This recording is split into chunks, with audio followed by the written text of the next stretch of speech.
Esperamos volverla a ver en futuras ediciones. Gracias.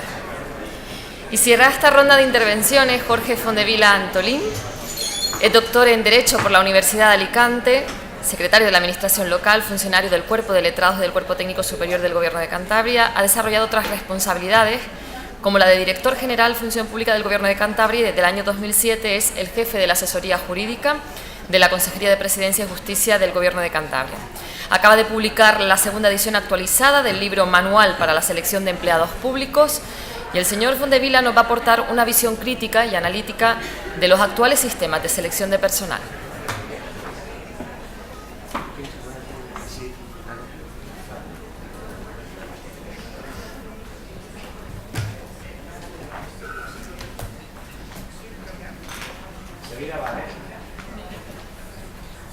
Los problemas de intendencia.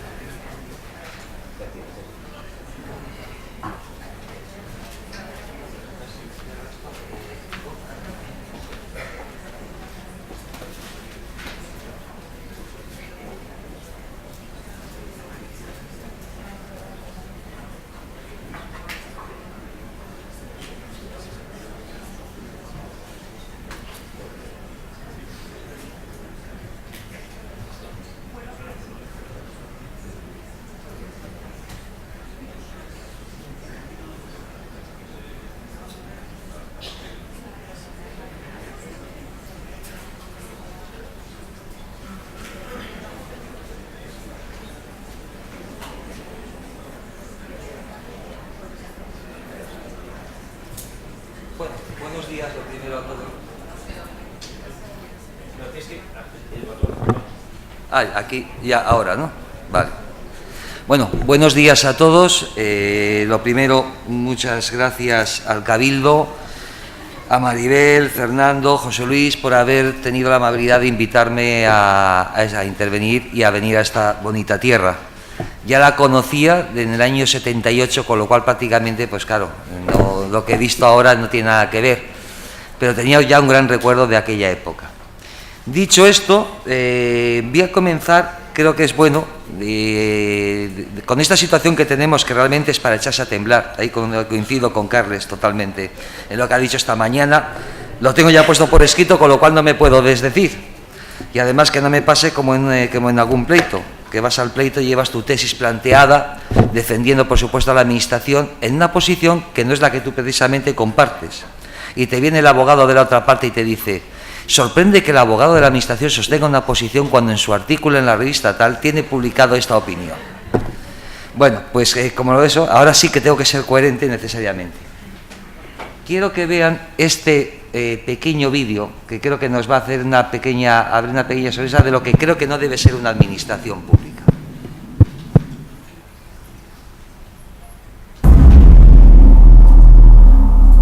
Son 4 minutos nada más, ¿eh?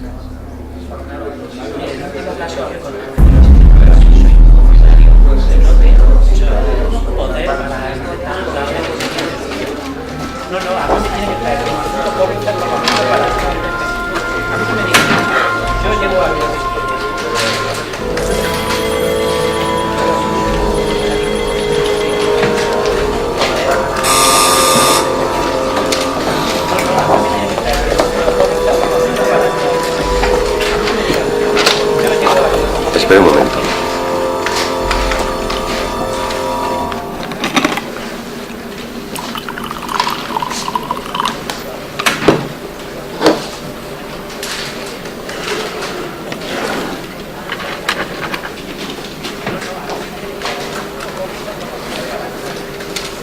Quería darme de alta en autónomos. Ventanilla de información, modelo TA1, lo cumplimenta en esa mesa y después. Lo he traído relleno.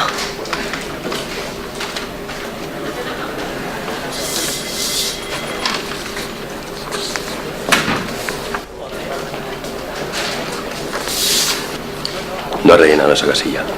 Vaya a las mesas de la entrada y... He traído 2 copias, escritas y revisadas.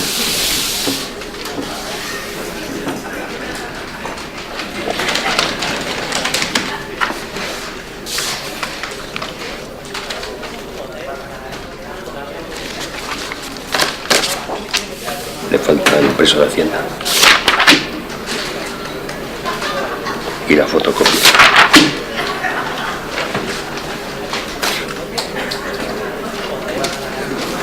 Muy bien, Rubita. Todo escrito. Fotocopia del DNI. Número de cuenta. Fotocopia de la tarjeta de la Seguridad Social. Fotocopia de los impresos de Hacienda.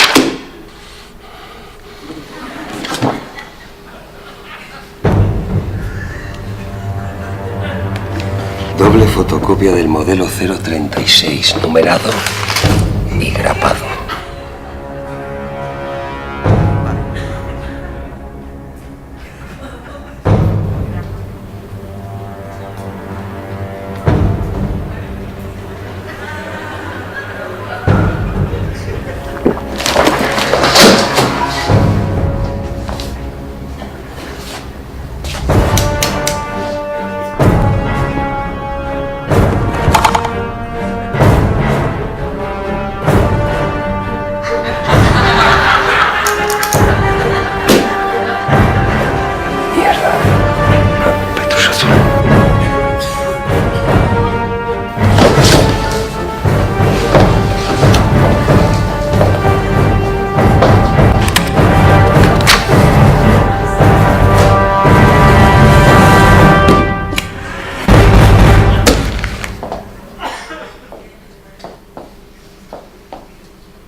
Bueno, como verán, creo que este es el ejemplo precisamente de la administración que no debemos buscar.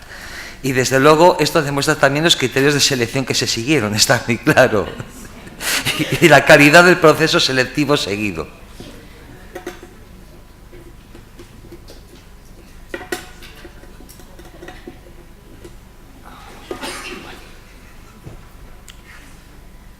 Ahora, si ya pasamos a algo más, o intento que pasemos a algo más serio.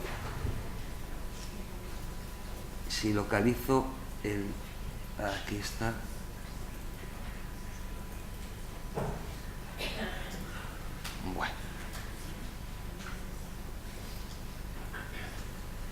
Bueno.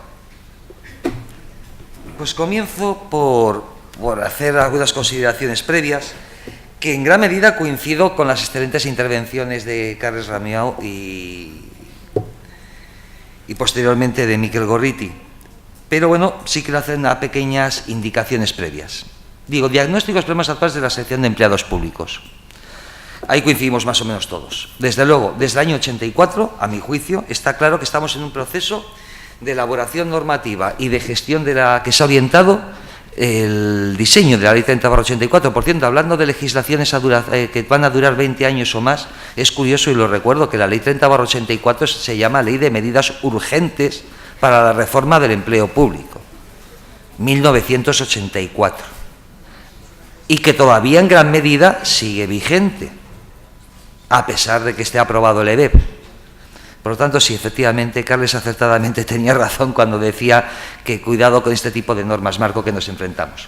Pero dicho esto, para mí lo determinante es que se abre un proceso que en vez de conseguir un elemento abierto, un elemento de innovación en el empleo público, al contrario, se gira todo ello por la colonización política y sindical de la administración pública, desprofesionalizándola. Y lo digo así de claro y rotundo. Los procesos selectivos han sido vergonzosos en muchos casos. No solamente vergonzosos, sino que la contratación temporal ha sido inadmisible, sin criterios selectivos de ningún tipo. Los procesos de laboralización, que no correspondían con la laboralización, estamos en una entidad local. Bien, las entidades locales, recordemos que la Ley 7/85 y el Real Decreto Legislativo 781/86 ya dejó muy claro desde ese momento de su aprobación que las relaciones en el ámbito local tenían que ser de carácter funcionarial con carácter general y no como se han convertido, que son la excepción, porque los ayuntamientos en general han entrado todos ellos en procesos de laboralización generalizada.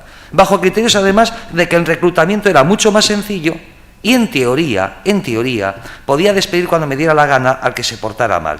Vale, buen criterio. A eso si añadimos, lo tengo publicado en otro libro que se llamaba Selección y extinción de la relación de empleo, donde hice una recopilación en el año 2008 de los nombramientos de personal eventual de confianza. Como se estaban restringiendo los procesos selectivos, en bastantes ayuntamientos, hice una selección por toda España, resulta de que era personal eventual de confianza política el encargado de servicios múltiples. Era también personal eventual de confianza política el abogado asesor de urbanismo y el arquitecto encargado de urbanismo. Perfecto. Eso se llama administración profesional, objetiva e independiente. Cuando digo independiente no significa que no esté bajo una jerarquía y que tenemos de aplicación el 103.3 y 103.1 y por lo tanto hay un principio de jerarquía y que por supuesto quien dirige es el órgano político que es el que tiene encargado necesariamente, porque tiene el principio democrático de representación. Voy por otro lado, creo que ya todos me entienden suficientemente. Esos son los problemas que se han generado. Posteriormente se ha desvirtuado totalmente la carrera administrativa. Me remito, aquí voy a hacer una breve mención, pero bueno, tengo publicados 2 artículos, uno está en la actualidad administrativa y otro está en internet directamente, en Atelella, además fue provisión de puestos de trabajo versus corrupción política, en el cual, si no hay, primero, hacemos una mala selección, no entran los mejores, y después, dentro de la mediocridad, elijo, no por razones profesionales, sino que elijo por libre designación, uno de los instrumentos más perniciosos del sistema de carrera administrativa, que por cierto se introduce en el año 84 de modo regular y oficial, y en reglamento del 85 de provisión, mantenido en el 364/95. Y luego los concursos específicos se desvirtúan, porque se han desvirtuado totalmente los concursos específicos, de tal manera que primero te mando en comisión de servicios y a los 4 años saco la plaza, la convoco en concurso específico, con lo cual ya tienes tú los méritos que no ha podido conseguir nadie. Vale, perfecto. Pues eso, y es concurso específico, vale, eso no es un concurso específico. Consecuencia de todo ello, pues eso, no se sabe nada. Luego, asimismo, ha habido muy poca preocupación de que realmente de dotar y provocar que tengamos buenos gestores de recursos humanos. Es decir, que las unidades de gestión de recursos humanos les ha tocado ir siempre a remolque y prácticamente gestionando el día a día, la productividad concreta, la nómina concreta, la consolidación de grado, que tiene el trienio no le corresponde el trienio, el reconocimiento de servicios previos. Es decir, eso no es gestión de personal, eso es una parte de la gestión de personal. Y en la gestión de personal hay un elemento básico, esencial, determinante, luego lo señalaré al final, que por mi parte he hecho una referencia en un libro que va a salir próximamente sobre 4 ejes esenciales de reforma del empleo público, y uno de ellos que lo planteo es que es la necesidad de una profundización en el eje estratégico de planificación, cosa que ha descrito, yo creo que de exposición más detallada y precisa que la de Miquel Gorriti, cuando ha hablado precisamente de las necesidades a futuro y que todo eso hay que planteárselo, o cuando Carles Ramía, de modo también absolutamente acertado y que comparto con él, dice, señores, que es que auxiliares administrativos ya no vamos a necesitar, y administrativos probablemente tampoco. Hay que planificar, hay que rediseñar. Y eso también te condiciona las pruebas selectivas que tengas que hacer. Por lo tanto, hay una ausencia de planificación y eso tiene que hacerlo auténticas unidades de recursos humanos. Luego, también como consecuencia de esto y de estos procesos de entrada de gente masiva y demás, aquí en Canarias no sé si tendrán transferido el servicio de empleo, los servicios de empleo. Sí. Bueno, pues la experiencia que puedo decir en Cantabria cuando nos transfirieron es que la mayoría de los que llegaban eran laborales indefinidos no fijos de plantilla. Además, sin haber celebrado ningún tipo de pruebas, sino ante las demandas que tenía el servicio de empleo, pues nada, metieron laborales y ahora no los hemos tragado. Y resulta que nos tragamos como laborales indefinidos y bueno, hay como todo, en la viña del Señor dicen que hay gente buena, gente mejor, gente de mal vivir, pues bueno, me temo que hay más de lo último que de lo primero, porque te encuentras con cada capa de panorama de mucho cuidado. Y entonces entramos en los famosos procesos de consolidación de empleo. Bien, procesos de consolidación de empleo que quiero que los veamos, a ver si después al final, bueno, no, voy a anticipar ya aquí un poco y de esa manera avanzamos más sobre el tema. Los procesos de consolidación de empleo público, ojo, que es un auténtico galimatías lo que se nos viene encima. Galimatías, aparte de que puede ser, a mi juicio, la puntilla para un empleo público profesional. Ya sé que lo que voy a decir no es nada agradable para los interinos, lo siento mucho, mis respetos absolutos, pero entiendo que la disposición transitoria cuarta del EBEP es inconstitucional, manifiestamente inconstitucional. Lo tengo publicado en 2 libros, en artículos y demás. ¿Y por qué digo esto de que es manifiestamente inconstitucional? Pues de un modo muy claro, las pruebas restringidas las prohibió el Tribunal Constitucional por una sentencia del año 95. Aparte hay también una sentencia del Tribunal Supremo, no recuerdo ahora la fecha, es con un tema de un ayuntamiento, no sé si incluso lo tengo por aquí acotado, ahora no lo recuerdo, pero bueno, ya les comento posteriormente. Que declara que las pruebas restringidas son inconstitucionales. Segundo, aparte ya de que ese tema, que recuerden que dice que se valorará la experiencia en el puesto de trabajo que hayan desempeñado. Y la doctrina del Tribunal Constitucional lo que dice es que hay que valorar la experiencia con carácter general en una administración o bien sobre un área, pero no en el puesto de trabajo concreto que se ha desempeñado. Esa previsión, además, que sale así del EBEP, pues fue hace 4 o 5 años hablando con Miguel Sánchez Morón, que presidió la comisión de elaboración del EBEP, me dijo literalmente, igual que Rafael Jiménez Asensio, que también lo he comentado con él, que efectivamente es esa redacción inconstitucional. Se metió en vía parlamentaria y ahí quedó. Pero es que aparte yo voy más al fondo. Vamos a ver, los procesos de consolidación son inconstitucionales por su propia naturaleza. Ya sé que Carles Ramiro lo quiere utilizar como política de chantaje. Bueno, vale, si para eso vale, de acuerdo, y arreglamos todo de una vez, me apunto. Pero vamos, hay que hacer una reflexión muy clara. Si repasamos la doctrina del Tribunal Constitucional a este respecto, concretamente, es que esto lo tenía, no sigo exactamente el orden, pero discúlpenme, pero creo que viene a colación para dejarlo ya esto visto. Cuando digo aquí puerta trasera de acceso inconstitucional, disposición transitoria cuarta del EBEP, carta excepcional, y concretamente las sentencias a las que me refería es las sentencias,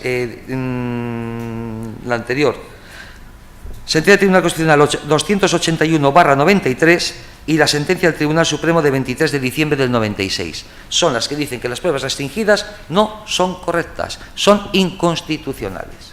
Pero ya no solamente voy a eso, ahora voy con carácter general. Bien, vamos a ver, con carácter general hay un detalle que parece que todo el mundo ha querido olvidar y no tomar en consideración.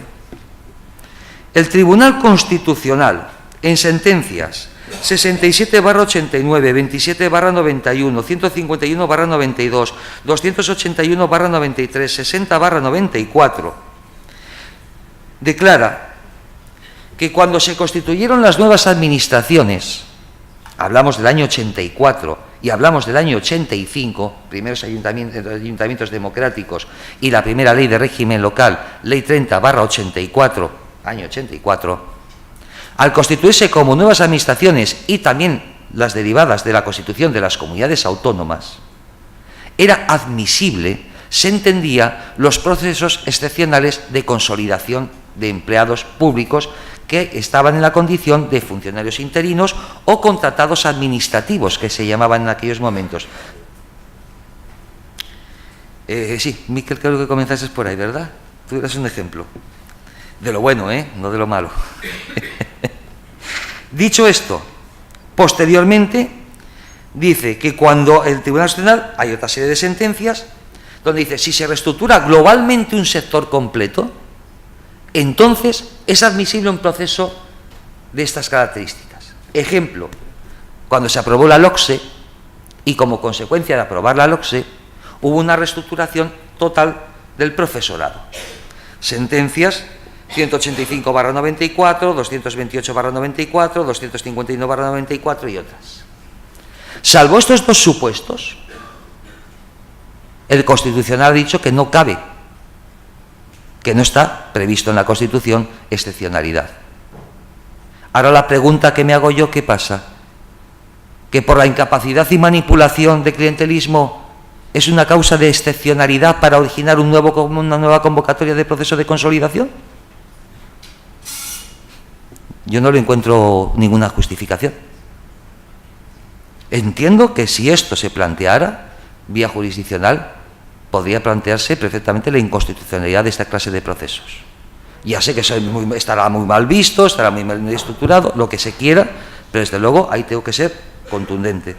No puede ser este planteamiento que tenemos de las consolidaciones. Vuelvo a repetir, manifiestamente inconstitucional. Segundo, ¿alguien me puede explicar, porque lo ha demostrado Miquel Gorriti claramente, que por el hecho de estar sentado en una silla ya puedo otorgar puntuación? ¿Porque es una cualificación especial para acceder al empleo público? Porque la experiencia no es experiencia con evaluación. La experiencia se acredita por el mero hecho del transcurso del tiempo sentado en una silla, o el transcurso del tiempo en el cual he percibido unas retribuciones. La calidad del servicio, la calidad del trabajo, etcétera, esa no se ha medido. ¿Eso es un argumento, es un criterio suficiente para discriminar a esa persona a su favor en contra de alguien que ceda al amparo del artículo 23.2, principio de igualdad en el acceso al empleo público? Sinceramente no lo veo. Por lo tanto, mi crítica rotunda, absoluta, a los procesos al amparo de la transitoria cuarta. Y luego ya, claro, tenemos para remate un problema unido con la selección, que es el de los laborales indefinidos no fijos de plantilla, o la última figura de creación de nuestra querida jurisprudencia. Sí, decía el profesor Ramia que efectivamente a lo mejor venían robos jueces. Pues a lo mejor no te quedas en algunos casos, no era mejor, vista la genialidad de nuestros tribunales.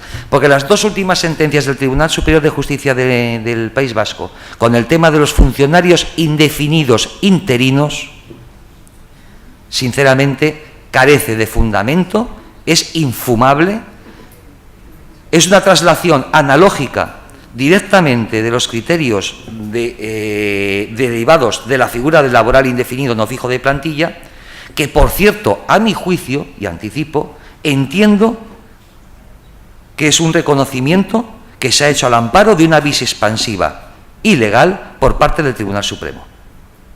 El Tribunal Supremo ha utilizado una vis expansiva de la jurisdicción social para apropiarse de una materia que debía estar reservada, y está reservada a la jurisdicción contenciosa. Y me explico, es algo tan sencillo como lo siguiente. No sé si aquí serán todos licenciados en Derecho o no, pero bueno, todos más o menos como funcionarios han estudiado su temario y les sonará eso de la teoría de los actos separables. Bien, es decir, ahí, cuando tengo una relación jurídica que tiene efectos sometidos a un ordenamiento, pero hay otros, la formación de la voluntad, la toma de decisión, siempre está sometida a las normas de derecho administrativo. Pues bien, un laboral indefinido no fijo de plantilla, hay una toma de decisión. Bien, porque hay un encadenamiento de contratos permitido, formalizado, y esa decisión es una decisión de derecho administrativo, no es una decisión que controla la jurisdicción social, o bien, por la simple contemplación de permitir que ese señor, con un único contrato temporal de interinaje, por ejemplo, se tire 4 o 5 años y siga trabajando. Con lo cual, de facto, lo han convertido en laboral indefinido no fijo de plantilla. Bien, pero hay una cosa que se llama acto administrativo tácito. Por lo tanto, hay una decisión administrativa. Los actos administrativos tácitos también son objeto de revisión por la jurisdicción contencioso administrativa. Creo que haya llegado la hora. Yo en el libro este último que ha dicho que ya ha salido a las librerías, en este precisamente lo analizo y propongo a los letrados de ayuntamientos que empiecen a plantear esa excepción en los procedimientos judiciales. Ya sabemos que puede ser absolutamente novedoso, Pero si no planteamos, vamos a ver, ¿por qué alguien ha conseguido los laborales indefinidos no fijo de plantilla? Porque hubo alguien que se atrevió a ir a los tribunales y entonces ahí llegó algún juez, se le iluminó la bombilla, Efrén Borrajo, para ser más precisos, y diseñó la famosa figura del laboral indefinido no fijo de plantilla. Absoluto cáncer para la administración española, una de las peores decisiones de los últimos años. Pero dicho esto, es quizá el momento de reconducir la situación. Y tenemos mecanismos, y tenemos instrumentos. Y por la misma razón, con los funcionarios interinos indefinidos. Porque lo que ha dicho la jurisprudencia en estos momentos del Tribunal de Justicia de la Unión Europea no es lo que ha dicho el Tribunal de Justicia del País Vasco y el de Galicia, que también está aplicando la misma doctrina y de la misma manera. Lo que ha dicho es que el ordenamiento español aparentemente no presenta medidas suficientes represivas para evitar que haya abusos en la utilización de la contratación de modo indefinido de este tipo de personal. Y yo digo que sí que las hay ya. Si vemos la adicional 30 de la Ley de Presupuestos de este año del Estado, norma con carácter básico y de aplicación a todas las administraciones, que es, por cierto, es una copia de la normativa griega al respecto, normativa griega, precisamente, que tuvieron una denuncia, y los griegos, 4 años antes que nosotros, ya tienen el tema arreglado, y aquí hemos esperado 4 años ya que nos llegara el castañazo de Europa para tomar medidas, muy característico. Nos encontramos que es una copia prácticamente literal del texto griego, si bien con algunas deficiencias. Pero claro, uno de los temas que no se precisa es quién es el encargado y responsable de iniciar esos expedientes de exigencia de responsabilidad. Pero quiero decir, de cara a justificar ante la jurisdicción de que hay un mecanismo, porque lo que pide Europa es comprobar si nuestro ordenamiento tiene mecanismos de control, pues ya lo tenemos, la adicional de la Ley de Presupuestos. Segundo, el famoso tema de las indemnizaciones. Ahí ya no me quiero ni meter, porque el propio Tribunal de Justicia de la Unión Europea acaba de anunciar que va a revisar él mismo su propia doctrina sobre las indemnizaciones. Entonces, bueno, si el propio Tribunal no se aclara con lo que ha dictado, como se puede imaginar, yo no me voy a meter en ese charco. De momento lo dejo ahí y veremos lo que ocurre. Sí apunto una cosa. En el ordenamiento jurídico administrativo español hay una figura muy clara, sin tener que inventar nada ni aplicar ninguna analogía con las indemnizaciones laborales. Se llama responsabilidad patrimonial de la Administración. En el momento en que a mí me declaran que el acto administrativo que he dictado de nombramiento de un funcionario interino es incorrecto, no es ajustado a derecho, ha habido un funcionamiento anormal de la Administración. Y por lo tanto, ¿cómo se indemniza el funcionamiento anormal de la Administración? Muy claramente, responsabilidad patrimonial.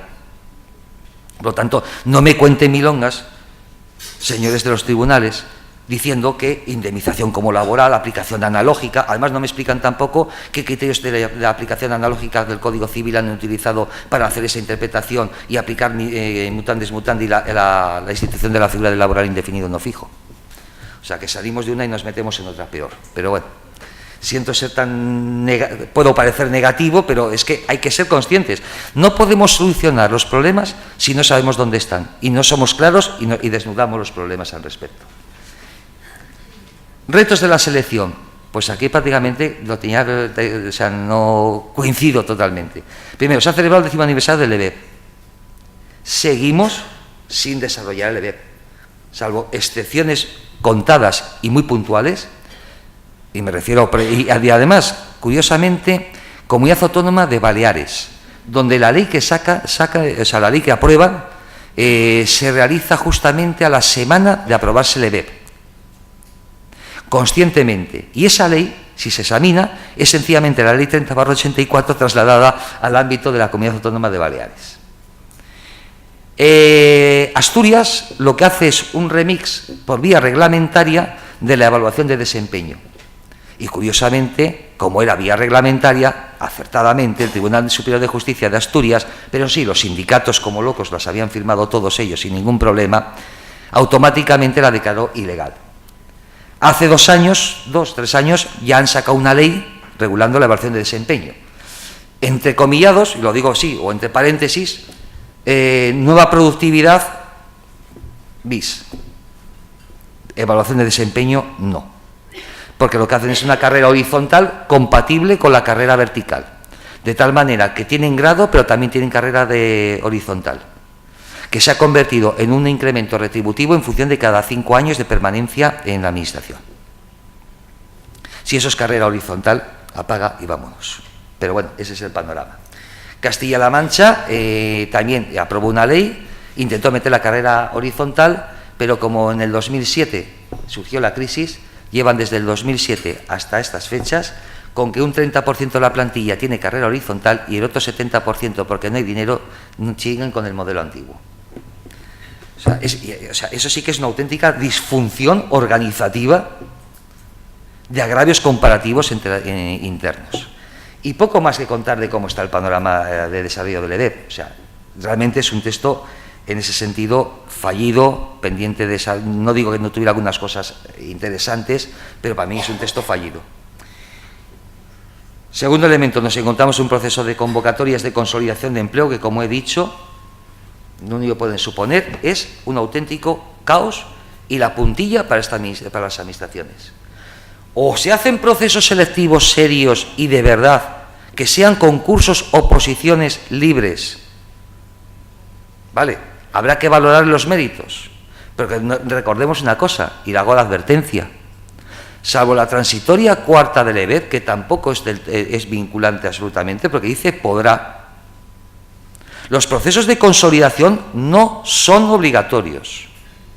El acuerdo firmado con organizaciones sindicales hace 4 días, el texto que lo revisé ayer en el hotel por internet, también habla de carácter facultativo y a negociar por cada administración. Reconozco, claro, que efectivamente ponerse a los sindicatos delante y decirles no, y a los interinos decirles no, vamos a sacar todas las plazas a convocatoria, pues puede ser muy duro. Y especialmente, sobre todo, por ejemplo, en muchísimas entidades locales, y ahí les entiendo. Normalmente por la revista El Consultor de los Ayuntamientos, realizo las consultas de personal que dirige muchos ayuntamientos, las resuelvo.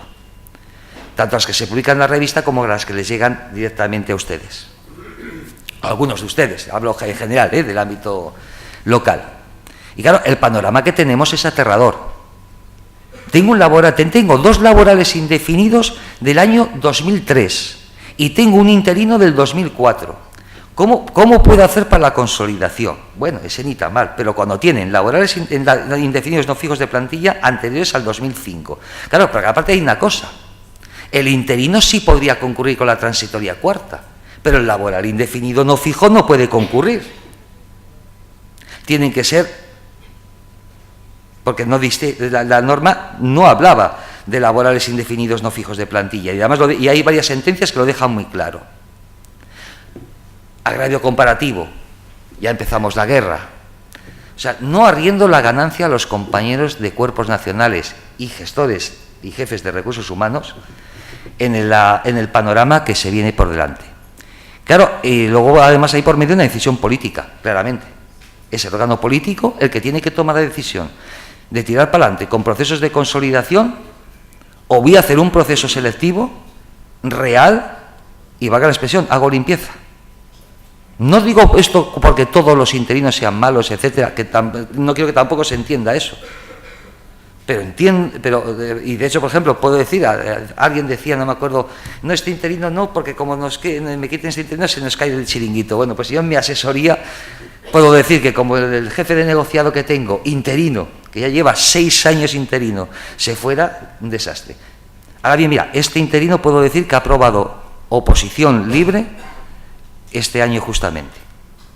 Con lo cual ya no tengo ese problema de agobio que tenía en su momento, pero quiero decir que puedo decir, porque lo he tenido al lado, de elementos de calidad. Dicho esto, no es obligatorio, lo dejo caer ahí. Cada uno que tome su consideración. Pero vuelvo a repetir, procesos nuevos donde no tengamos la rémora de los puntos, no puntos. Luego, claro, se presentan entre los puntos. ¿Quiénes van a formar los tribunales? Ese es otro tema que tenemos que evaluar. Por lo tanto, y el panorama, en el último punto, la década de renovación masiva. Como ya lo han comentado ampliamente y mejor que yo, seguro, lo ha hecho Carles y Miquel, no voy a entrar más en ello. Ausencias e incoherencias del EBEP. Composición de los órganos de selección. Bien, a mi juicio es una regulación claramente inacabada. Este es uno de los grandes problemas y temas pendientes del EBEP. Por un lado, nos encontramos que la redacción ha sido tan penosa que el personal laboral temporal no lo incluyeron como personal excluido. Saben todos ustedes que los funcionarios interinos sí están excluidos de forma a los tribunales, pero el personal laboral temporal a nadie se le ocurrió. El sentido común está provocando que en muchos sitios efectivamente no se acuda al personal laboral temporal, pero en una interpretación literal en el sentido de las normas 3.1 del Código Civil nos llevaría a la conclusión de que el personal laboral temporal no debería figurar en los tribunales. O sea, perdón, podría figurar en un tribunal.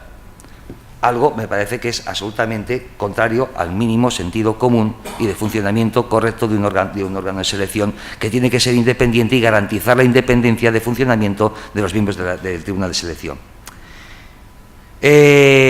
No se mencionan los sindicatos en la composición de los tribunales. En el proyecto sí fue, y en vía parlamentaria se cayó, se modificó esa expresión y se puso ese, como diría yo, trampantojo de que no actúen por representación propia. Bien, ese tema hay que aclararlo de una vez, aunque pienso que aunque se aclare, no sé su experiencia.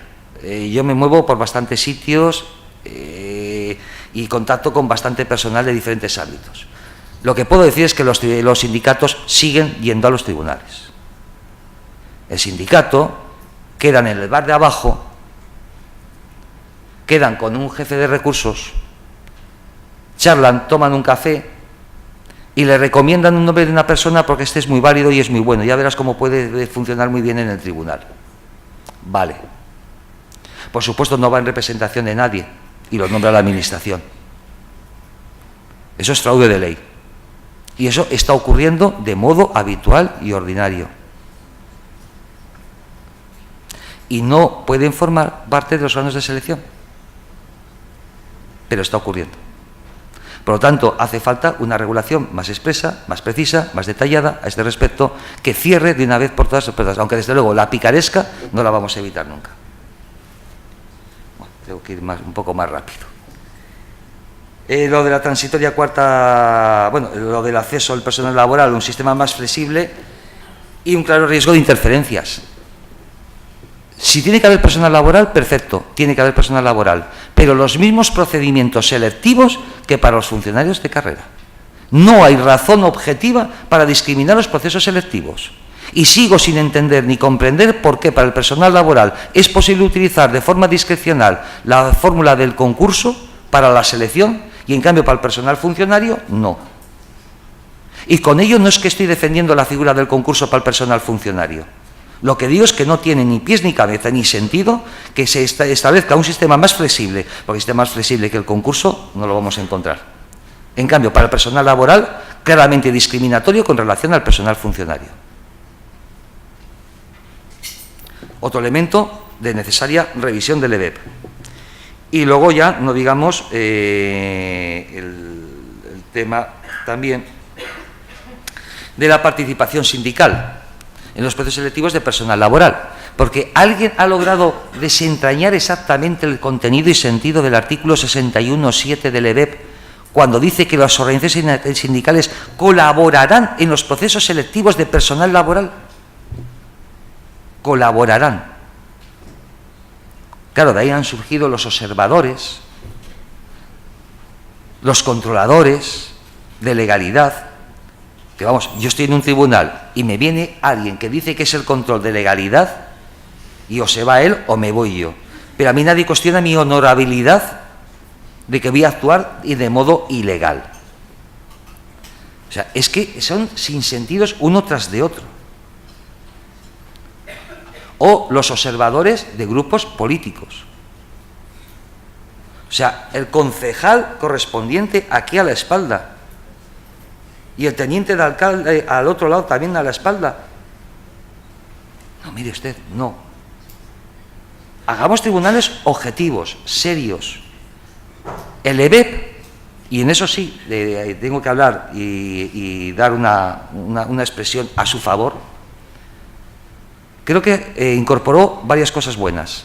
Una de ellas es la de intentar profesionalizar en la medida de lo posible la composición de los tribunales. De tal manera que, además, se pueden incorporar, no olvidemos, salvo en el Estado, mientras no modifiquen el Real Decreto 364/95, se pueden incorporar a los tribunales personal no funcionario. Es decir, ustedes pueden llamar a profesores de universidad, muchos de ellos ya son funcionarios, pero pongamos al Colegio de Arquitectos, al Colegio de Abogados, al Colegio de Ingenieros, para que venga un ingeniero que esté en el ejercicio profesional y demás para hacer procesos de selección. Y además estaríamos cumpliendo con ello el principio de especialización, que es uno de los problemas claves y básicos que está teniendo la selección. No hay auténtica especialización en los procesos de selección. Ahí ya sé que Miquel, con las pruebas, y tiene razón, vamos, no te discuto que no tengas razón, me voy a expresar más correctamente, pero que las pruebas, el diseño de las pruebas, te permite objetivar bastante lo que vas a examinar. Y hasta el punto que me afirmaba en su momento que un examen sobre un jurista lo podría hacer perfectamente un psicólogo. Con todos mis respetos, no quiero que a mí me examine un psicólogo a los efectos simplemente de las pruebas teóricas. Hablo, entendámonos, pruebas teóricas. Principio de especialización, básico, esencial, determinante. Y dicho esto, los avances que llevamos últimamente, que sí hay que tenerlos en cuenta porque estos son determinantes para todos los procesos selectivos que tienen que hacer ustedes próximamente. Discrecionalidad técnica. Las notas básicas de la discrecionalidad no voy a entrar, creo que todos la conocen. ¿Qué es la discrecionalidad técnica? La exención de control jurisdiccional sobre los procesos de valoración y de emisión de puntuaciones y de control sobre los ejercicios, salvo que haya mediado por medio un error o un problema de carácter jurídico sobre competencia, concretamente existencia de error ostensible o manifiesto, inobservancia de elementos reglados del procedimiento, infracción de normas que regulen el régimen jurídico de funcionamiento del órgano de selección, actuación con desviación de poder, ese tipo de actuaciones. El resto no era evaluable. El gran cambio que se provoca o que surge es estas sentencias cuando los tribunales empiezan porque no pueden limitar su puntuación numérica y que ésta sea considerada motivación suficiente. 2006, continúan en el 2007, 2008, 2008 y 2012. Además, se reconoce el derecho de los opositores a conocer la motivación de las calificaciones. Esto es un elemento básico, esencial, principio de transparencia, que va incorporando el Tribunal Supremo en todas sus actuaciones últimas. De tal manera que, por ejemplo, es importante aquí que destacar también la sentencia de 23 de febrero del 2016. Bueno, esa ya la analizamos a continuación. Vamos con estas. Muy importante también, deberá indicarse el material y fuentes de información con las que va a operar el juicio del técnico del tribunal. Los criterios de valoración y atribución de imputación se fijarán antes de la realización del ejercicio y además se informará de ello a los aspirantes. Ya sé que esto no es a futuro, esto es el día a día, esto es lo que ustedes ahora en sus procesos selectivos se van a tener que enfrentar. Y estos criterios tienen que respetarlos sí o sí. Y puedo garantizarles que ya hay unos cuantos pleitos en algunos ayuntamientos y demás, que, por ejemplo, los criterios no los comunicaron previamente antes de la realización de cómo se iban a corregir y en esos momentos están siendo ya objeto de revisión jurisdiccional. Pero no acaba ahí el tema de esta nueva doctrina y que creo que es importante tenerlo muy, muy claro. Otra cosa que ha cambiado sustancialmente es que ya se admite la práctica de prueba pericial sobre los ejercicios. Es decir, ahora un ejercicio, digo porque es mi área de conocimiento sobre la Constitución, no estoy de acuerdo con la valoración y puedo solicitar y presentar en el juzgado y también en vía administrativa. No olvidemos que la doctrina del tribunal se extiende no solamente a la vía jurisdiccional, sino también a la vía administrativa, un informe pericial del catedrático de Derecho Constitucional de la Universidad Pompeu Fabra de Barcelona, que deberá ser contrastado y valorado con relación al ejercicio que he realizado. El concepto clásico de prueba pericial se ha incorporado al ámbito de las oposiciones. Sí que es cierto que establece el tribunal 3 requisitos para poder acceder. En principio son un poco restrictivos. Yo creo que el tribunal, en este sentido, el Tribunal Supremo, no se ha atrevido del todo, por la importancia y trascendencia que tiene esta doctrina, a dar un paso más abierto. Dice, hace falta un requisito formal, proponer pruebas idóneas, no basta la alegación o como simple conjetura. Es decir, que se concrete la prueba pericial que se practica. Eso de que solicito en todo prueba pericial sobre todos aquellos aspectos en los que se muestre en disconformidad este escrito de demanda o de contestación a la demanda. Mire usted, eso no es una petición de prueba en condiciones. Elemento formal. Segundo, conformidad científica mayoritaria. Ahí sí pide que para poder destruir la valoración del tribunal, el dictamen académico correspondiente debe recoger una posición que se pueda calificar como mayoritaria o pacífica en ese ámbito académico. Es decir, lo que no podría ser es que se utilice un dictamen de, ya creo que ya está jubilado, sí, prácticamente jubilado, no sé si recuerdan ustedes a un catedrático que estuvo en Valladolid y luego estuvo en Valencia, que se llamaba Boquera Oliver. Este catedrático sostenía la tesis, era el único profesor a este respecto en España, de que no existían reglamentos. Eran todo actos administrativos, unos singulares y otros generales, pero eran todos actos administrativos. Como pueden imaginar ustedes, esa es una posición absolutamente minoritaria. Basar un dictamen en esa posición minoritaria no sería admitido por el Tribunal Supremo para destruir la valoración que hiciera el tribunal al respecto de la valoración de una prueba. No sé si he logrado dejarlo claro o es demasiado jurista. Y el tercer requisito, evidencia de que los criterios utilizados son erróneos, con gran entidad y claridad. Es decir, que cante un poco. En una palabra, por ejemplo, lo que ocurrió hace recientemente con la evaluación que realizó. Mira, esto fue una entrevista, pero también ahí se admitió el tema de la claridad. El Congreso de los Diputados español, del Estado español, hicieron una evaluación para la encargada de dirigir los guías para mostrar las dependencias del Congreso. Resulta de que las pruebas que habían realizado, había 2 candidatos, sacaba 15 puntos de diferencia a la anterior candidata. Resulta que esta tenían que pasar una entrevista. Pues bien, la entrevista, por supuesto, la pasó la segunda candidata peor valorada, y la que estaba mejor valorada se quedó fuera. Llegó al Tribunal Supremo y a este respecto puso las cosas en su sitio. Y además hizo una reprimenda bastante escandalosa sobre los representantes de la soberanía, que además había habido 2 en el tribunal, que cómo podían haber tenido el arrojo y no el sonrojo de adoptar una decisión de ese tipo. Esos son los problemas que tenemos de selección. Lo pongo como ejemplo, y que esta nueva doctrina está incorporando y avalando. Finalmente, casi finalmente, el principio de transparencia es una exigencia ineludible y está viendo también este principio otras vías importantes. El derecho a conocer la motivación de las calificaciones lo hemos visto y lo he relatado. El derecho de acceso al expediente administrativo, documentación y actuaciones. Vamos a ver si de una vez por todas los expedientes no es secreto de Estado.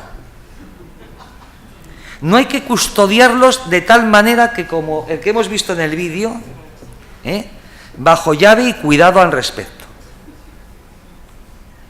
El acceso al expediente es un derecho inherente, que además, conforme el principio de transparencia, de absoluta exigencia y cumplimiento. Pero no solamente a este respecto de mi propio expediente, el acceso a las pruebas de otros opositores. Porque el elemento, y esto hay varias sentencias del Tribunal Supremo, no las he recogido aquí, pero recientes, donde declara claramente, señala claramente, perdón, que mire usted, es imposible que un señor pueda defender su ejercicio, cómo está calificado, aunque haya una motivación, si a lo mejor no lo puede contrastar con otra persona, con los de otros opositores, que es el que le permita ver el parámetro si realmente su ejercicio se ha corregido conforme a un mismo criterio o no. Por lo tanto, no se puede restringir el acceso. Consecuencia de ello, el acceso a expediente total, documentación y actuaciones. Y conectado con esto, entramos con el tema que hay que plantearse, señores, en el mes de octubre de 2018, de este año.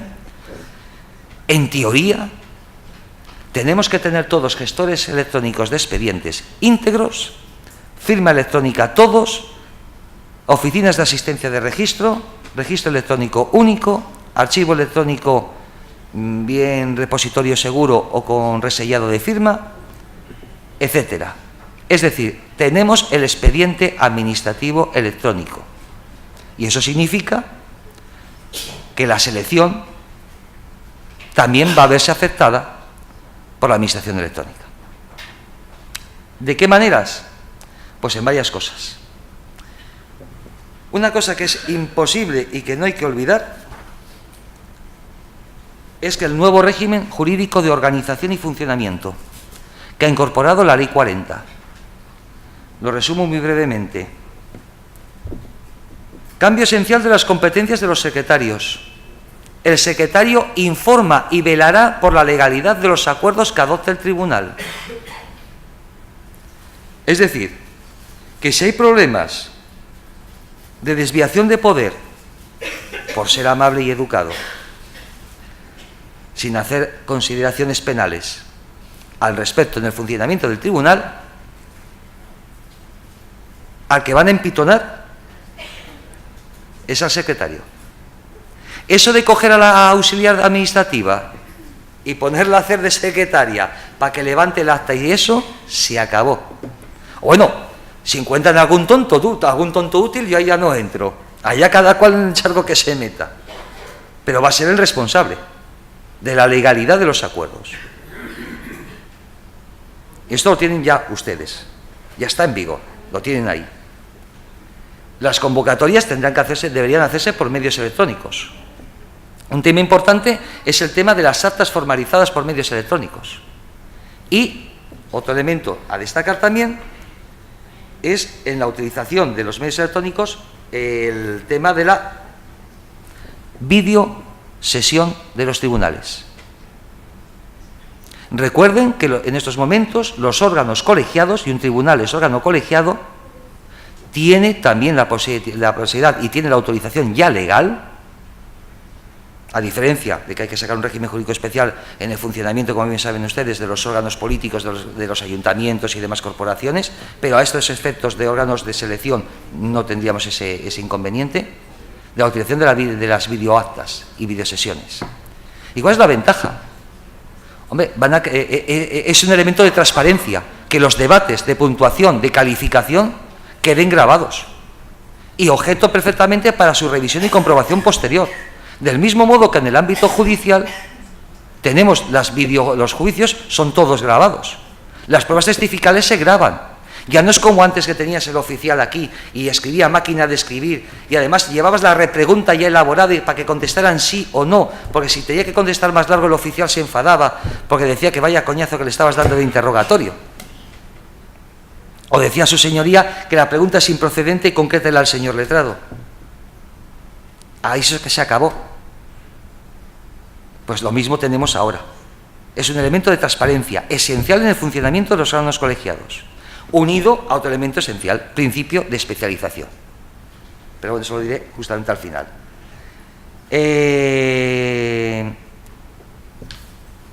Seguimos con la utilización de medios electrónicos y aquí otra cosa, la grabación de los ejercicios. Los ejercicios orales, nada impide que se graben. De hecho, puedo decir que desde hace 3 años el INAP, las pruebas selectivas que está haciendo a los funcionarios de habilitación de carácter nacional, las pruebas orales se graban. sin ningún tipo de inconveniente. Y además resulta razonable. Y además es una garantía para el opositor y es una garantía del proceso selectivo. Porque el gran problema de la prueba oral es que después no hay constatación solamente sobre la prueba que se ha realizado. De tal manera que es imposible revisar ese ejercicio. Es una valoración y no hay documento para poder revisar, a diferencia de una prueba escrita o de otras características. Igual que una entrevista debería ser también grabada, necesariamente. También por principio de transparencia. Y hoy tenemos los medios adecuados para ello. Otro tema que hay que plantearse y hay que reflexionar sobre ello. En el caso que se utilicen sistemas informáticos, bien ofimáticos o bien de valoración de test, etcétera, o de otro tipo de actuaciones, ¿qué ocurre si hay problemas con la legalidad de esos programas? Lo lógico sería que los programas que fuéramos a utilizar se aprobaran, se publicara públicamente en el boletín que se ha aprobado el programa determinado A, B, C o el que sea, las características bases del software operativo que va a utilizar, a efectos de posibles impugnaciones. No olvidemos que es posible impugnar en vía jurisdiccional contencioso administrativa por incumplimientos, por ejemplo, del Esquema Nacional de Seguridad o del Esquema Nacional de Interoperabilidad, todos los programas informáticos que estamos utilizando en las administraciones públicas.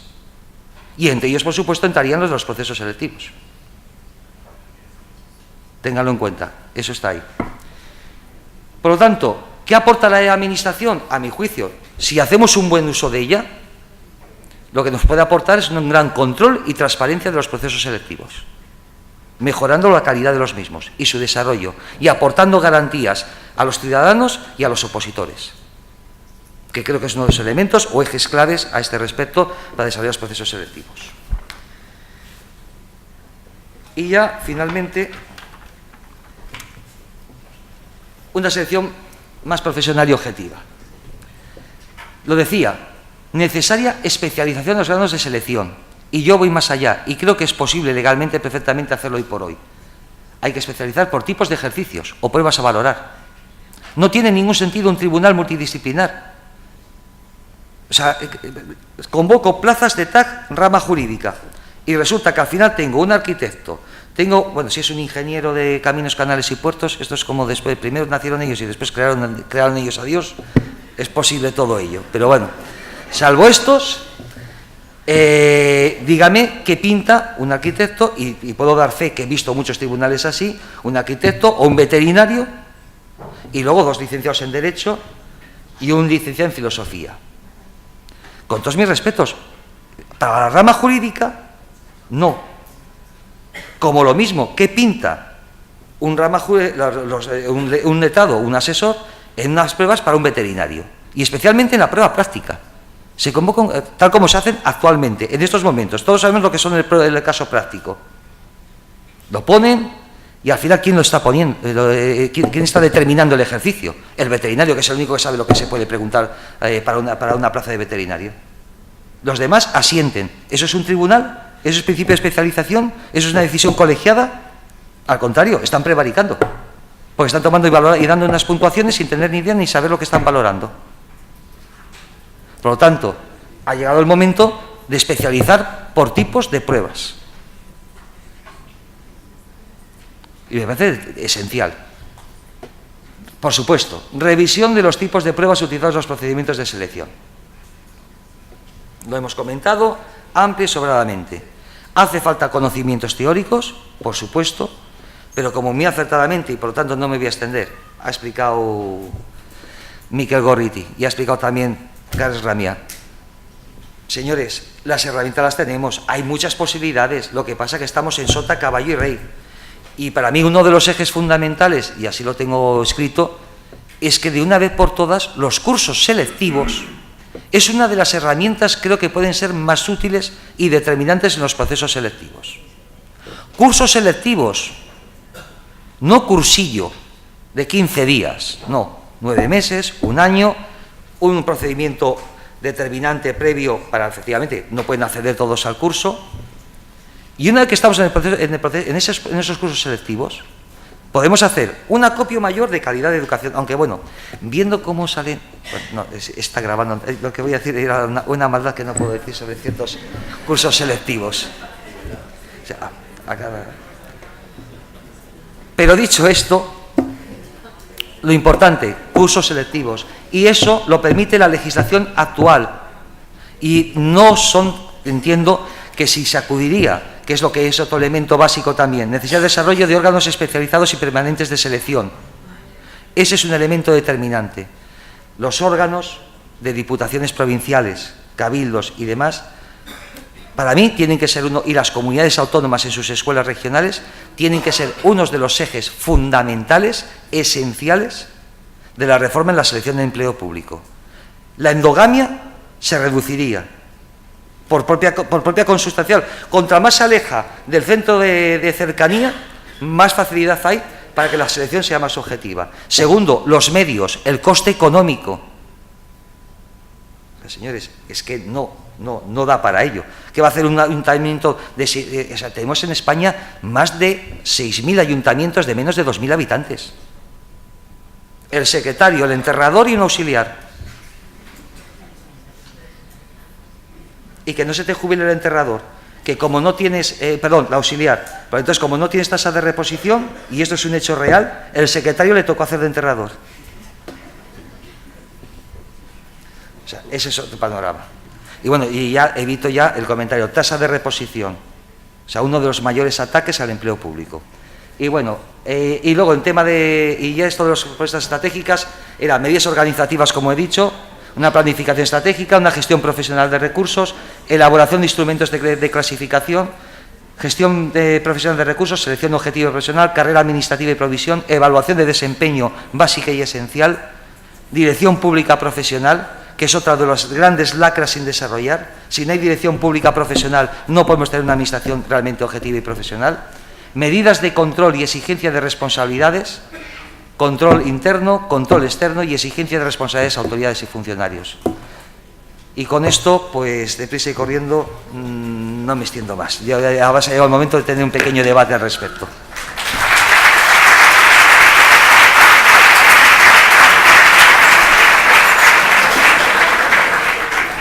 Gracias al señor Fondevila por este análisis crítico y por despejar algunas dudas sobre los aspectos jurídicos técnicos. Vamos a pedirle también a los otros dos ponentes que suban a la mesa, al señor Ramio y al señor Gorriti, y se va a abrir ahora el debate, así que todas esas cuestiones que quieran plantearles a los invitados es el momento de hacerlo. No, sí, me quedo tranquilo.